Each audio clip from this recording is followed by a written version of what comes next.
നമ്മുടെ ഈ ലോകത്ത് നമുക്ക് വിശ്വസിക്കാൻ പോലും കഴിയാത്ത വളരെയധികം മിസ്റ്റീരിയസ് ആയിട്ടുള്ള കുറേയധികം സ്ഥലങ്ങളുണ്ട്. Hi guys, welcome back to untold phantoms. അങ്ങനെയുള്ള മിസ്റ്റീരിയസ് ആയ സ്ഥലങ്ങളുടെ കൂട്ടത്തിലെ ഏറ്റവും മിസ്റ്റീരിയസ് ആയിട്ടുള്ള ഒരു സ്ഥലമാണ് നിങ്ങളിപ്പോൾ ഈ സ്ക്രീനിൽ കണ്ടുകൊണ്ടിരിക്കുന്ന ഡോർ ടു ഹെൽ എന്ന് പറയുന്ന ഈ ഒരു സ്ഥലം. ഇതൊരു കുഴിയാണ്. ഈ കുഴി ഏകദേശം 50 വർഷത്തിന് മേലെയായി ഇങ്ങനെ കത്തിക്കൊണ്ടേയിരിക്കുകയാണ്.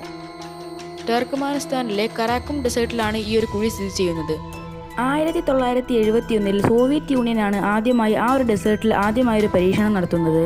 അവർ ആ ഒരു പരീക്ഷണത്തിൻ്റെ ഭാഗമായി ആ ഒരു ഡെസേർട്ടിൽ വലിയൊരു കുഴിയെടുക്കുകയാണ്.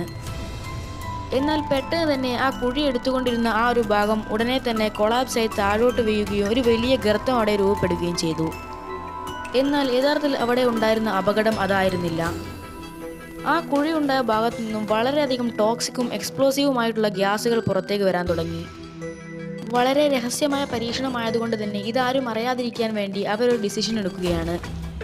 ആ ഒരു ഗർത്തത്തിന് തീയിടാമെന്നായിരുന്നു അവർ തീരുമാനിച്ചിട്ടുണ്ടായിരുന്നത്. അവർ തീയിട്ടതോടെയാണ് അത് വലിയൊരു പ്രശ്നമായി മാറിയത്. പിന്നീട് 50 വർഷത്തോളം ആ തീ കത്തിക്കൊണ്ടേയിരുന്നു. അതിനർത്ഥം അതിനടിയിലുള്ള ഗ്യാസ് ഒരിക്കലും നിലയ്ക്കുന്നില്ല എന്നാണ്. പിന്നീട് അവിടേക്ക് അനധികൃതമായി പ്രവേശിച്ച ഒരു ടൂറിസ്റ്റാണ് ആ ഒരു സ്ഥലം പിന്നീട് ലോകമെമ്പാടും അറിയാനായി കാരണമായത്. ഇപ്പോഴും ഒരു നിശ്ചിത അകലത്തിൽ നിന്നും ആ ഒരു സ്ഥലം കാണാൻ വേണ്ടി ആളുകൾ പോകാറുണ്ട്. ഇപ്പോഴും ആ തീ കത്തിക്കൊണ്ടേയിരിക്കുകയാണ്. ഈ ഒരു സംഭവത്തിന് ശേഷം ആളുകൾ ഈ ഒരു കുഴിയെ പല പല വിശ്വാസങ്ങളായി ബന്ധപ്പെടുത്താൻ തുടങ്ങി. ഈ ഒരു കുഴി സാത്താൻ നരകത്തിൽ നിന്നും ഭൂമിയിലേക്ക് വരാൻ വേണ്ടി ഉണ്ടാക്കിയ വാതിലാണെന്ന് വരെ ആളുകൾ പറയാൻ തുടങ്ങി. അങ്ങനെയാണ് ഇതിന് ഡോർ ടു ഹെൽ എന്ന പേര് വന്നത്.